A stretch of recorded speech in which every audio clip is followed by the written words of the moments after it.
피시면 좋을 것 같습니다. 여러분, 성경에 보면 인간은 영, 혼, 육 이렇게 구성되어 있음을 말하고 있습니다. 데살로니가전서 5장 23절에 보면 너희의 영, 혼, 몸이 예수님 강림하실 때까지 강건하길 원한다 라고 말하고 있습니다. 또한 야고보서 2장 26절에 보면 영혼 없는 몸이 죽은 것 같이 해서 영혼과 몸을 나누고 있다는 거죠. 그래서 여러분, 영, 혼, 육 세 가지를 나누는 것을 삼분설이다 라고 말하고 있고요. 영혼과 육체 이렇게 두 가지 나누는 것을 이분설이다 라고 말하고 있습니다. 자, 여러분, 성경에 보면 영이란 단어는 먼저 헬라어로 따라합시다. 푸뉴마, 히브리어로 루아흐라는 단어를 쓰고 있습니다. 혼이란 단어는 헬라어로 푸시케, 히브리어로 네페쉬라는 단어를 쓰고 있습니다. 또한 몸이라는 말은 헬라어로 소마, 그 다음에 히브리어로 바사르라고 세 가지 단어를 구분하고 있습니다. 자, 그런데 여러분, 성경을 조금 더 자세히 연구해 보면 사실 세 단어로 나눠 있지만 영과 혼을 분리해서 성경은 설명하고 있지 않습니다. 그러니까 예를 들면 영이란 말을 쓸 때 혼도 포함되는 것이고 혼이란 단어를 쓸 때 영도 포함됩니다. 여러분, 사람들은 이렇게 영, 혼, 육을 세 가지로 분리하는 사람들은 인간은 영, 혼, 육으로 되어 있고 동물은 혼과 육으로 되어 있다라고 주장합니다. 자, 그런데 여러분, 우리 말씀 하나 찾아볼까요? 전도서 3장 21절에 보니까 이렇게 말하고 있습니다. 자, 전도서 3장 21절 말씀. 전도서 3장 21절 말씀 보니까요. 우리 같이 읽겠습니다.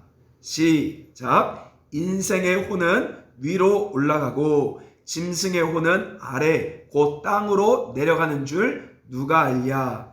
여기 혼에 보면 각주 1번이 있죠. 뭐라고 써 있습니까? 성경에 영이라고 써 있죠. 히브리어 루아흐를 말합니다. 자, 그러면 동물도 사실은 영이 있는 거예요. 자, 그래서 기억하십시오.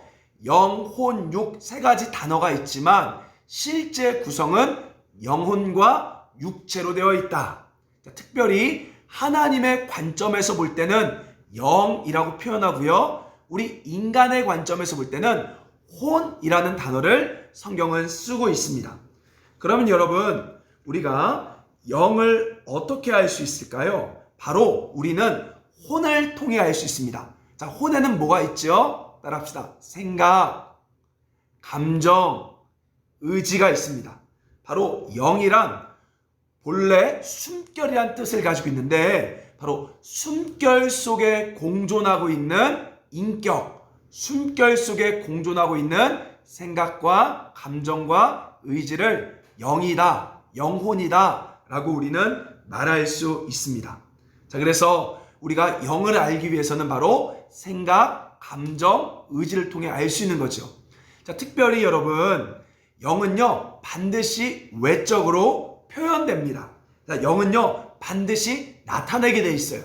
자, 예를 들면 어떻게 나타나 있습니까? 첫째, 따라합시다. 말을 통해 나타납니다. 자, 뭐라고요? 영은 말을 통해 발산된다. 자, 마태복음 12장 우리 한번 찾아볼까요? 마태복음 12장 34절 말씀. 마태복음 12장 34절 말씀. 자, 마태복음 12장 34절 같이 읽겠습니다. 시작. 독사의 자식들아, 너희는 악하니 어떻게 선한 말을 할 수 있느냐? 이는 마음에 가득한 것을 입으로 말함이라. 여러분, 베드로전서 3장 4절에 보면 이 영혼이 거하는 처소가 마음입니다. 마음속에 숨은 사람이라고 표현하는데요. 바로 이 마음은 반드시 말로 드러난다는 거예요. 평소에 포장되게 하는 말이 아니라 여러분, 무의식 가운데 하는 말, 가까운 사람들과 함께 있을 때 하는 말들은 여러분 자세히 들어보면 그 사람 마음이 반영되는 것입니다. 예를 들어 우울한 사람은요, 우울하다, 우울하다, 자기도 모르게 입으로 그렇게 말해요. 그리고 자살하는 사람들 보면요, 반드시 죽겠다, 나 죽을 것 같아 라고 이 자살의 영이 입을 통해서 말한다는 거죠. 제가 늘 이야기하듯이 친구들 사이에서 야한 농담하는 분들이 있어요. 이런 분들은 바로 음란의 영이 자기도 모르게 그 안에 있기 때문에 그런 말들을 계속해서 내뱉는 것입니다. 그래서 반드시 영은 말을 통하여 나타난다. 그래서 여러분, 그 사람이 어떤 영을 갖고 있는지 알기 위해서는 사실은 하는 말과 단어를 잘 들어보면 그 사람 마음을 우리는 추론할 수 있습니다. 자, 그리고 두 번째 따라합시다. 영은 얼굴을 통하여 드러난다. 뭐라고요? 영은 얼굴을 통해 드러난다는 거예요. 자, 이사야서 우리 3장, 이사야서 3장으로 넘어가겠습니다. 이사야서 3장 우리 9절에 보니까 이렇게 말합니다. 이사야서 3장 9절 같이 읽겠습니다. 시작. 그들의 안색이 불리하게 증언하며 그들의 죄를 말해주고 숨기지 못함이 소돔과 같으니 그들의 영혼에 화가 있을지언정 그들이 재앙을 자취하였도다. 뭐라고요? 얼굴이 그의 죄를 드러낸대요. 얼굴이 그 마음에 있는 것을 드러낸다는 것입니다. 자, 여러분, 창세기 4장에 보면요, 가인이 굉장히 분노하고 화를 내고 있습니다. 이때 하나님 뭐라고 말하는지 아십니까? 내 안색이 변함은 어찌 됨이냐. 그러니까 너의 얼굴빛이 바뀐 게 왜 그러냐 라고 주님이 말한다는 거예요. 반드시 사람의 이 마음은 얼굴을 통해 드러납니다.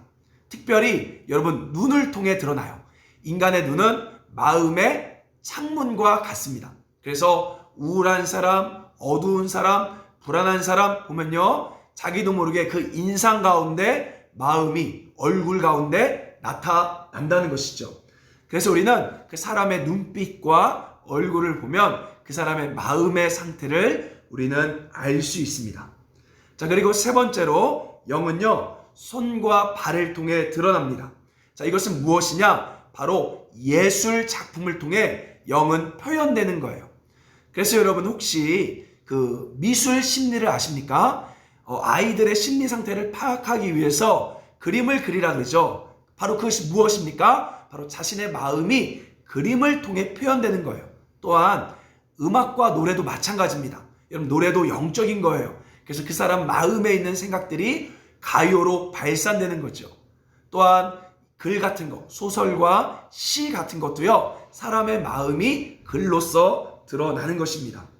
또한 여러분, 이 시대를 가장 붙잡고 있는 영들을 보기 위해서는 뉴스를 보면 알아요. 뉴스의 사건을 통하여 지금 어떠한 영들이 가장 이 시대에 많이 활동하는지를 우리는 알 수 있습니다. 그래서 여러분, 한번 잘 생각해 보세요. 오늘날 가장 많이 나오는 뉴스 가운데 나오는 죄악들과 문제들이 무엇인지 보십시오. 그것이 이 시대를 반영하는 영을 정확히 우리 가운데 보여주고 있습니다. 자, 이렇게 우리가 영은 드러나는 것을 알 수 있어요. 자, 근데 더 중요한 것은 따라합시다. 영은 훈련하는 것이나 개발하는 것이 아니다. 우리가 자꾸 이렇게 영을 공부하면요, 예민해질 수 있어요. 근데 그걸 아주 주의해야 합니다. 영은요, 훈련하거나 개발하는 것이 아니에요. 왜냐하면 사람의 영은 독립적으로 존재하지 않습니다. 하나님께서 원래 인간을 만들 때 하나님의 숨을 불어넣으시고 하나님의 영을 의지해서 이 땅을 다스리게 만드셨어요.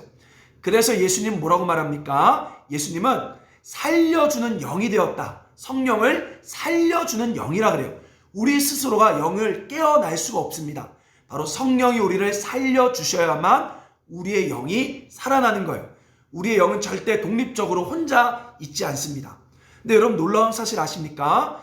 바로 인간이 스스로 독립적으로 하나님이 되려 할 때, 바로 그 선악과를 따먹을 때 어떻게 됐죠? 에베소서 2장에 보면 바로 사탄의 영에 지배받게 되었다라고 성경은 말하고 있습니다. 자, 그래서 보십시오. 스스로 영을 훈련하고 개발하는 것은요, 사실은 높아 보이고 대단해 보일지 모르지만 사실은 사탄의 영에 놀아나고 있는 것입니다. 사탄에게 속고 있는 것이에요. 그래서 여러분이 영을 많이 공부하고 예민하면 점쟁이같이 영매가 됩니다. 그리고 자신을 막 드러내고 또한 육신의 죄의 열매들을 막 나타내요. 그렇기 때문에 여러분 절대 영은 개발하거나 훈련하는 것이 아닙니다. 왜냐? 인간의 영은 스스로 존재하지 않기 때문에 그래요. 그러면 어떻게 해야 되죠? 따라합시다. 인간의 영은 바로 성령을 쫓아, 살려주시는 성령을 쫓아 살아야 합니다. 여러분, 우리가 교회 가운데 저도 예전에 많이 했었는데요. 따라합시다. 내적 치유는 잘못됐습니다. 내적 치유가 참 잘못됐어요. 사실은 이 내적 치유를 제가 오랫동안 공부했었는데 세미나도 많이 가봤습니다. 자, 그러면 가보면 내적 치유에서 강조하는 것은 바로 우리 상처받은 나를 회복시키는 사역을 해요. 자, 그런데 성경은 나라는 존재가 스스로 존재하는 것이 아니기 때문에 이 상처받은 나를 치유하는 것이 아니라 따라합시다. 상처받은 거짓 자아를 부인하라 라고 성경은 말하고 있는 것이죠. 자, 그래서 여러분, 저도 하루에 수없이 걱정이 들어오고 때로는 우울한 마음도 들어오고 또 저 사람이 나를 미워할 것 같아, 싫어할 것 같아, 다양한 생각들과 막 속상한 생각들이 들어옵니다. 이때요 여러분, 이것을 치유하는 것이 아니라 따라합시다. 죽은 자가 말이 많다. 자신을 이 내면의 소리를 향해서 죽었다라고 선포하시는 거예요. 왜냐? 그것은 내가 아니기 때문에 그렇습니다. 여러분, 사람이 때로는 서운하게 합니까? 억울한 마음이 듭니까? 우울한 생각이 듭니까? 이때 여러분 그것을 받아들이는 것이 아니라 스스로 손에 칼을 꺼내서 목을 베는 거죠. 따라합시다. 죽은 자가 말이 많다 라고 자아를 부인하기 시작할 때 우리는 독립된 영을 잘라버리고 성령을 쫓기 시작한다는 것입니다. 자, 그러면 어떻게 하라고요? 따라합시다. 내면의 소리를 향해 죽음을 선포하라. 여러분, 우리는 수도 없이 내면에 수많은 소리와 생각이 들어와요. 이때 자꾸 죽음을 선포해야 돼요. 죽은 자가 말이 많다라고 과감하게 잘라내야 된다는 것이죠. 그리고 동시에 우리는 예수님처럼 요한복음 5장 19절에 뭐라고 말하죠? 따라합시다. 아버지가 보여주신 대로 보고 아버지가 들려주시는 대로 듣는 존재, 바로 하나님이 보여주는 만큼만 움직이는 성령을 쫓아 살아가는 사람들이 우리는 돼야 하는 것입니다. 특별히 여러분 조심해야 될 게요, 생각의 선을 넘어서면 안 돼요. 이게 무슨 말이냐? 쓸데없이 너무나 오래 생각하면요, 그 생각이 우리 영 안으로 들어오게 됩니다. 여러분, 순간 이상한 생각 들어올 수 있어요. 근데 그것을 계속 묵상하고 내일과 모레와 다음 달과 내년과 그 후년까지 막 생각의 범주를 넓히면 여러분 위험해져요. 그래서 우리는 스스로 생각을 자를 줄 알아야 합니다. 어떻게 해요? 오늘만 집중하는 거예요. 성경에서 뭐라고 말합니까? 내일 일을 염려하지 말라. 내일은 하나님의 것이에요. 그래서 여러분, 우리는 내일 생각하는 것이 아니라 오늘에만 집중하며 생각의 정결함, 생각의 선을 지켜야 될 줄로 믿습니다.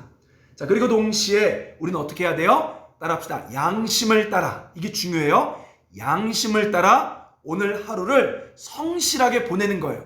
그리고 순간순간 스스로 결정하는 것이 아니라 아버지께 묻는 거죠. 하나님, 저 이렇게 해도 될까요? 제가 지금 어떻게 해야 되죠? 제가 지금 교회를 계약했는데 어떻게 해야 됩니까? 알려주세요라고 계속해서 여러분이 순종하는 마음으로 묻는 것입니다.